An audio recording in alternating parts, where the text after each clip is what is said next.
Protocol must be finished for the जजेस। जिस तरह घोड़े की दाल होती है उस तरह बैठ जाते हैं तकब्बुर, खास तौर पे जो है ना कि जी हम तो जज हैं, हम तो जो चाहें करें, हम तो चाहें करें, ऊपर से हम बैठे हुए हैं तो हम ऊपर ही रहेंगे हमेशा। एक वकील जो फेस वैल्यू वाला है उसको रिलीफ ज़्यादा दे देंगे, उसी केस में ज़्यादा रिलीफ दे देंगे, और जो बेचारा जूनियर लेके वही केस आया होगा उसको कम रिलीफ देंगे। लेकिन इनको फैसिलिटीज़ मिलती हैं, पर डे इनको सैलरी मिलती है। They have to listen to the lawyers, they have to give time to the youngsters, and they have to decide with justice applying the law equally to everyone। तो उनको 1,30,000 रुपए में ambulance मिली। तो गर्मी होती है तो माहौल गर्म हो जाता है। सर आजकल जूनियर्स जो हैं वो मेजॉरिटी में बार पॉलिटिक्स की तरफ ज्यादा आ रहे हैं। अब ये एक्सप्लॉयटेशन हुआ है बहुत ज़्यादा।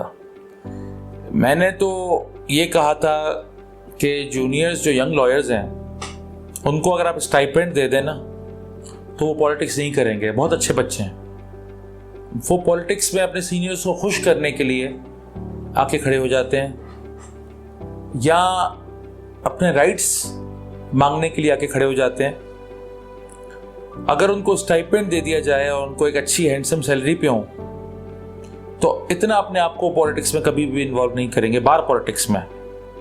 लेकिन हर वकील का फर्ज है कि जो हमारे नेशनल इंटरनेशनल इश्यूज हैं, जो रीजनल इश्यूज हैं, उसमें उनको आवाज उठानी पड़ेगी और उठानी चाहिए। बहुत लोग कहते हैं यार वकील है क्यों, ये वकीलों का काम ही ये झगड़ा कर रहे होते हैं, चला रहे होते हैं रोडों के किनारे पे। ये एक प्रोपेगेंडा है। हम लोग कानून की तालीम हासिल करते हुए वक्त अपने राइट्स को पढ़ के आते हैं कि हमारे राइट्स क्या हैं, आईन ने हमें क्या हुकूक दिए हैं। हमें कोई पुलिस वाला उठा के जाके डाल नहीं सकता अदालत कोर्ट के अंदर, थाने के अंदर लॉकअप नहीं कर सकता हमें, क्योंकि हमें अपने राइट्स पता है। और ये जो सबसे जो अहम चीज है कि वकील जो होता है उसकी ट्रेनिंग होती है कि वो जब भी कोई नाइंसाफी माशरे में देखेगा तो वो उस पर बोलेगा। हमारी माइंड ट्रेनिंग है कि किसी के जाती देखते हैं तो हम उठते हैं और कहते हैं कि ये गलत हो रहा है, और उसको वकीलों को बदनाम करने के लिए उस चीज को यूज किया जाता है।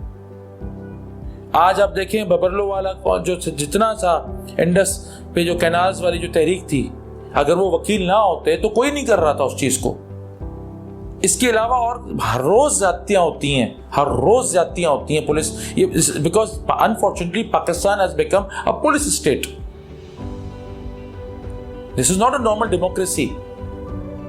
जब पुलिस स्टेट बनेगी, ज्यादतियां होंगी, फंडामेंटल राइट्स का ख्याल नहीं किया जाएगा, तो वकील को आना पड़ेगा पीसफुल प्रोटेस्ट करने के लिए।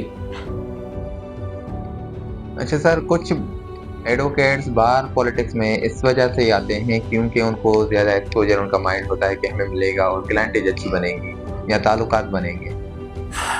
हमारे यार ये ऐसा नहीं है। जब तक आप, हो सकता है आप प्रेसिडेंट बन जाएं, आप जनरल सेक्रेटरी बन जाए, कोई बड़ी पोस्ट आप ले लें बार पॉलिटिक्स में, तो आपके पास 4 क्लाइंट ज्यादा आ जाएं, हो सकता है। लेकिन जो काबिल आदमी होगा वो चाहे किसी भी पॉलिटिक्स में ना हो, वो अपनी क्लाइंटेल उस जो ओहदेदार होगा उससे ज्यादा बनाएगा। क्यों, ये एक फंडामेंटल चीज है। ऐसा सच नहीं है। कुछ नाम शायद बन जाए आपका वकीलों के अंदर। अब हमारा पोस्टर लगा हुआ है दीवार के ऊपर कि जी फलाना वकील जो है, जवान वकील जो है, वो किसी पॉलिटिकल पोस्ट के लिए खड़ा हुआ है। वो मैं तो देख लूंगा, आप भी शायद देख लें, लेकिन वो एक राहगीर या जो लिटिगेंट है वो क्यों उसकी पोस्ट को देखेगा और उसे इंप्रेस होगा और उसको आके केस देगा? वो इंप्रेस होगा उसकी ईमानदारी से, उसकी ऑनेस्टी से, उसकी मेहनत से। सर मौजूदा जो कैबिनेट है, आपकी मोस्टली प्रैक्टिस केबीए में और हाई कोर्ट में होती है, तो आप दोनों कैबिनेट को किस नजर से देखते हैं? देखिए यार, ये क्या वकला की तवक्कुआत पर पूरा कर रही है? वकला के तवक्कुआत पे पूरा उतरना बहुत मुश्किल होता है।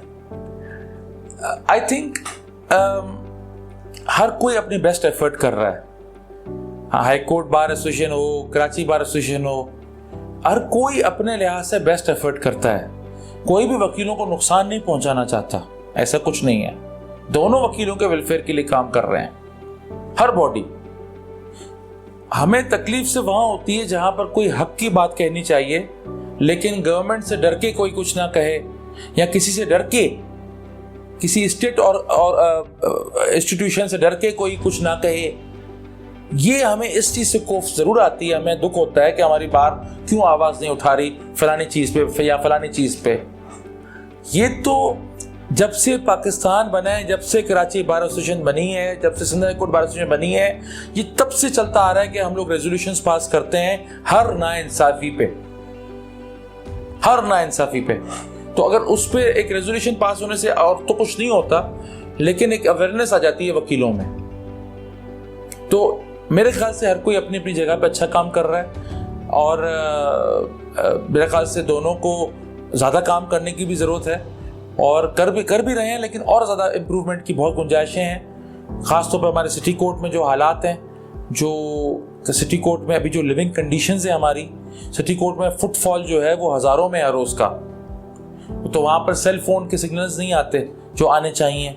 उसके लिए के भी हमारी आजकल जो है वो वाईफाई सिग्नल्स पे काम कर रही है, लेकिन वहाँ सैनिटेशन अच्छी नहीं है। वॉशरूम से लेकर मस्जिदें से लेकर रोड से लेकर फुटपाथ्स, हर जगह कॉरिडोर्स, उन सबको सफाई सुथराई की बहुत ज़रूरत है। और मेरे ख्याल में जो है वो वहाँ पर वकीलों का खाना पीना, कैदियों के लिए सहूलियात, जो कैदी आते हैं उनके लिए सहूलियात थोड़ी और बेहतर होनी चाहिए। गर्मी भी बहुत ज़्यादा होती है वकीलों को, और जब गर्मी होती है तो माहौल गर्म हो जाता है। तो इन सारी चीज़ों पे काम करना चाहिए अभी भी। अच्छा, जब बार पॉलिटिक्स में एक एडवोकेट आता है तो क्या उनकी जो प्रैक्टिस है वो मुतासिर होती है? अगर वो बार पॉलिटिक्स में आता है तो वो ये सोच के आए कि उसकी प्रैक्टिस मुतासिर होगी। अगर प्रैक्टिस मुतासिर नहीं हो रही ना, इसका मतलब है वो काम सही नहीं कर रहा। जब वो बार पॉलिटिक्स में, हमारा टाइम कितना होता है? एक साल। जो स्टैट्यूटरी बॉडी है उसको छोड़ के जो बार एसोसिएशंस हैं उनका टाइम होता है एक साल। एक साल में हम लोगों को कितना काम करने का, हम लोगों को केस में टाइम ज़्यादा लेना पड़ेगा, उसूलन लेना चाहिए। और बार की खिदमत, जिस इमानत, वोट एक अमानत है, अमानत जो लेके आए हैं हमारे जो साथी वकीलों के जो लीडरान आए हैं, उनका काम है अपना बेस्ट एफर्ट करना और अपनी बेस्ट करना कि अपनी सोसाइटी, जो वकला की बरादरी है हमारी, उसके लिए, वेलफेयर के लिए, उनकी हर गमी खुशी में काम आना, उनकी जो भी उनकी चीज़ों की ज़रूरत है वो पूरा करना। और अगर कोई जज उनसे कोर्ट कोई ज्यादती कर गई है तो उस पर आवाज़ उठाना, ये एक जो है वो चीज़ करनी चाहिए। This is part of it. अच्छा सर, कौन से ऐसे मसाइल हैं जो आप सिंध बार काउंसिल में आकर उनको हाईलाइट करना चाहते हैं और उन पर कामरान यार, मेरे ख्याल से जो सबसे ज़्यादा चीज़ पे काम करना है वो यंग लॉयर्स की वेलफेयर पहले करनी है।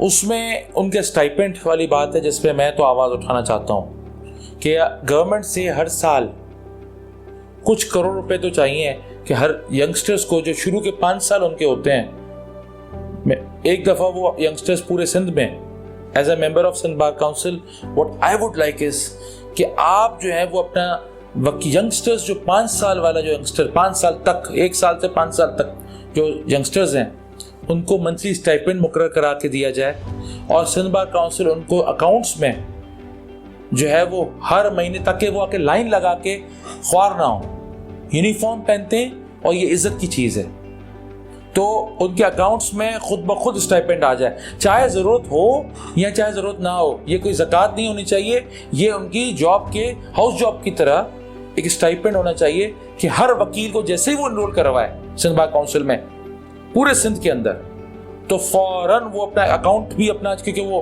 वकील लाजमन 18 साल से बड़ा ही होगा, तो उसके अकाउंट वो बनवा के अकाउंट भी उस फॉर्म के अंदर अकाउंट अपना लिखे और उस अकाउंट में उसके जो है वो पैसे हर महीने आ जाएं।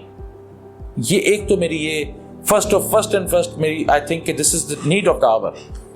नंबर 2, आई थिंक जिस चीज़ की हमें ज़रूरत है वो है कि हमारे एक लास्ट टाइम भी एक इंश्योरेंस का इशू हो गया था, काफ़ी एक प्रॉब्लम हो गया था कि इंश्योरेंस के पैसे ही ख़त्म हो गए।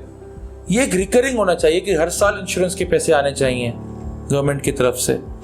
वकीलों को मेडिकल इंश्योरेंस मिलना बहुत ज़रूरी है कामरान, और मेडिकल इंश्योरेंस मिले वकीलों को, या फिर अगर आप मेडिकल इंश्योरेंस उनको नहीं दे सकते तो आप उनको हॉस्पिटल बना के दें।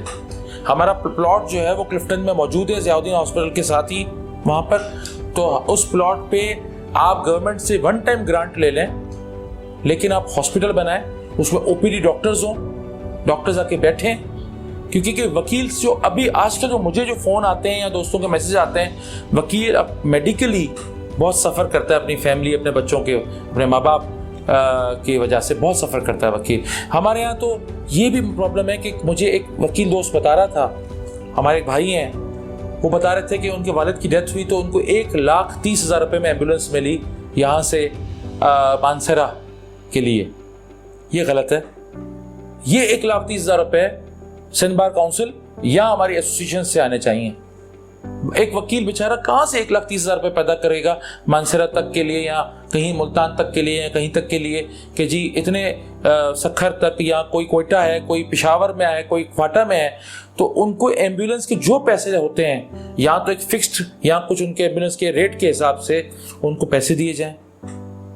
और ये चीज़ें तो अब इन 3 चीज़ों पे तो सबसे पहले मैंने काम करना चाहता हूँ। Stipend is number 1, then of course comes the medical thing, and then comes the ambulance. There should be ambulance जो या एम्बुलेंस के जो उसकी पेमेंट होती है वो दे दी जाए। ये बहुत ज़रूरी है। हमारे पास कराची की खूबसूरती ये है कि मुल्क के हर कोने से वकील प्रैक्टिस करने आता है। कश्मीर, पेशावर, कोयटा, सक्कर, लड़काना, हर जगह से, थर से, उमरकोट। तो ये वकील आखिर वापस जाते हैं, इनकी ज़रूरत है कुछ, ये यहाँ पर काम करने आए हैं, तो उनके लिए अगर हम सहूलियत पैदा नहीं करेंगे तो ये तो बहुत गलत हो जाएगा सब कुछ। सर, नौजवान वकील को बाख्तियार बनाने के लिए आप क्या इक़दाम करेंगे? यार, नौजवान वकील ऑलरेडी बाख्तियार है, ऐसा नहीं है कि नौजवान वकील बाख्तियार नहीं है, लेकिन नौजवान वकील बाख्तियार के साथ जो है उसको बाज़िम्मेदार भी बनना पड़ेगा।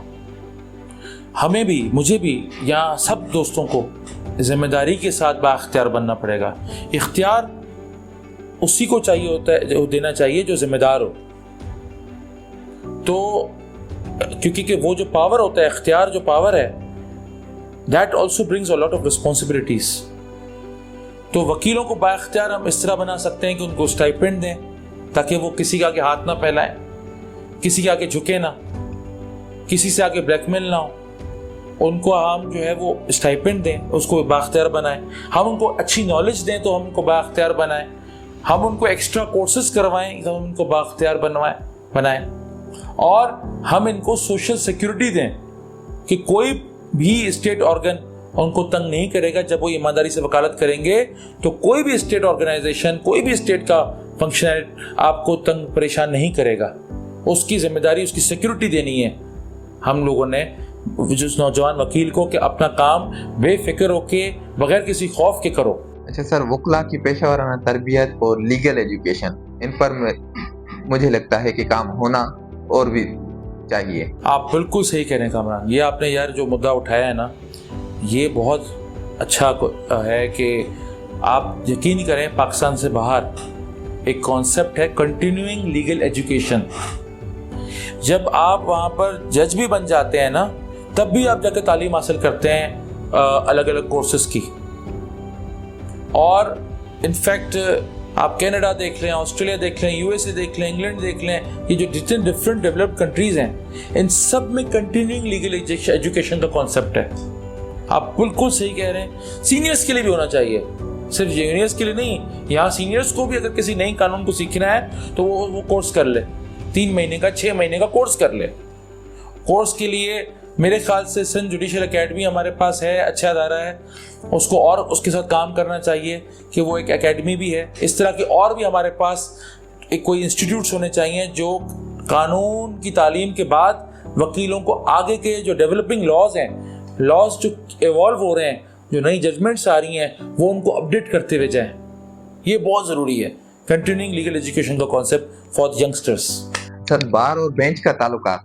बार और बेंच का ताल्लुक जो है ना वो काफी ज्यादा लचक सुनने में आती है। देखिए, बार और बेंच जो है ना वो कहते तो हैं, इंग्लिश में कहते हैं कि they are two wheels of same chariot, लेकिन मैं आपको एक बात बताऊं, एक जज है, वो सुबह से उसको प्रोटोकॉल में वो आता है गाड़ी में झंडा लगाता हुआ, 20 लोग उसके लिए उठ के सलाम करते हैं उसको, और जब आके वो अपनी सीट कुर्सी पे बैठ जाता है तो समहाउ वो भूल जाता है कि वो भी कभी वकील था, और वो भूल जाता है कि मैं भी वकील था, मैं भी कोर्ट में वकीलों को पूरा दिन उनके केसों के लिए इंतज़ार करवाया जाता है, लेकिन उनकी बारी नहीं आती।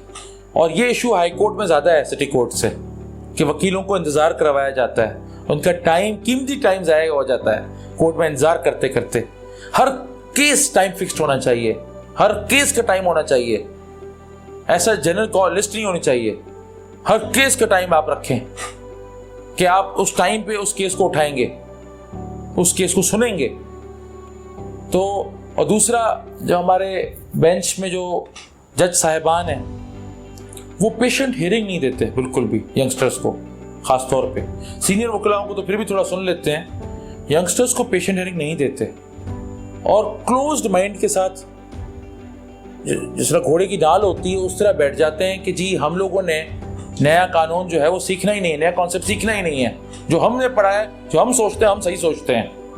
एक जज को ओपन होना चाहिए कामरान, कि अगर उसको कोई वकील कोई नई इंटरप्रिटेशन समझा रहा है, बता रहा है, तो उसको समझनी ओपन माइंड के साथ, ओपन हार्ट के साथ वो समझना चाहिए, और अगर वो अप्लाई होता है तो उसको अप्लाई करके उसको रिलीफ देना चाहिए। ये एक जजेस का जो रवैया है यंगस्टर्स के साथ खास तौर पे, ये तो इतने सालों से हम लोग शिकायत करते आ रहे हैं। हम भी जब बहुत ज़्यादा यंगस्टर थे तो हम भी ये शिकायत करते थे कि सही सुनते नहीं हैं, सही टाइम नहीं देते और सही समझने की कोशिश नहीं करते। एक वकील जो फेस वैल्यू वाला है उसको रिलीफ ज़्यादा दे देंगे, उसी केस में ज़्यादा रिलीफ दे देंगे, और जो बेचारा जूनियर लेके वही केस आया होगा उसको कम रिलीफ देंगे। तो ये जो एक जजेस का एक है कि जी उन तकब्बुर, ख़ास तौर पे जो है ना तकब्बुर का अमरान बड़ा आम लफ्ज़ इस्तेमाल होता है। तकब्बुर के लिए तो ऐसा है कि आप देखें कि शैतान को भी तकब्बुर पे निकाल दिया गया था, सजदा तो वो भी करता था, लेकिन तकब्बुर जो है वो जजेस में अगर आ जाएगा कि जी हम तो जज हैं, हम तो जो चाहें करें, हम तो जो चाहें करें, ऊपर से हम बैठे हुए हैं तो हम ऊपर ही रहेंगे हमेशा, सबको आखिरत में जवाब देना है। एक जज कौन होता है? जज मतलब कि अल्लाह, और अल्लाह ने सूरह में लिखा है कुरान में कि ये मेरा फाजिल किया हुआ आदमी है, ये मेरी जगह पे बैठ के फैसला कर रहा है ज़मीन पे, और अगर इसने गलत फैसला किया तो इसकी क़यामत के रोज़ इसकी जो है वो इससे बात परोस होगी। यानी आप जो जज बैठा हुआ है वो उस नज़रिए से बैठना चाहिए उसको कि खुदा के खौफ के साथ कि जी मैं जो फैसला करूँगा वो बिल्कुल कानून के मुताबिक होना चाहिए। वो नहीं है कॉन्सेप्ट अभी तक, और हमारे पास प्रोटोकॉल की इतनी है कि जी उनको वूटर्स वाली गाड़ियां दी जाती हैं, सायरन बजाते हुए वो आते हैं। Protocol must be finished for the जजेस। ये मिनिस्टर साहिबान करते हैं तो ऑलरेडी आप देखें वो कितना बुरा बनते हैं। जजेस को तो एक जिंदगी, सिंपल जिंदगी गुजारनी चाहिए। आप एक जज जो है वो 25 लाख रुपए से ऊपर की सैलरी लेके जा रहा है पर मंथ हाई कोर्ट का, और जो सिविल जज है वो भी 1.5-2 लाख रुपए ले जाता है, और डिस्ट्रिक्ट जज उससे भी बहुत ज़्यादा ले जाता है बीच में कहीं पर, लेकिन इनको फैसिलिटीज़ मिलती हैं, पर डे इनको सैलरी मिलती है। They have to listen to the lawyers, they have to give time to the youngsters, and they have to decide with justice, applying the law equally to everyone. तो ये थे barrister Ishtiyaq Ahmad Memon साहब। फिर मिलेंगे इंशाल्लाह एक नए प्रोग्राम, नए मेहमान, नए सवालों के साथ। तब तक सोचें, सवाल करें और बोलने से ना घबराएं। अल्लाह ने गवाह।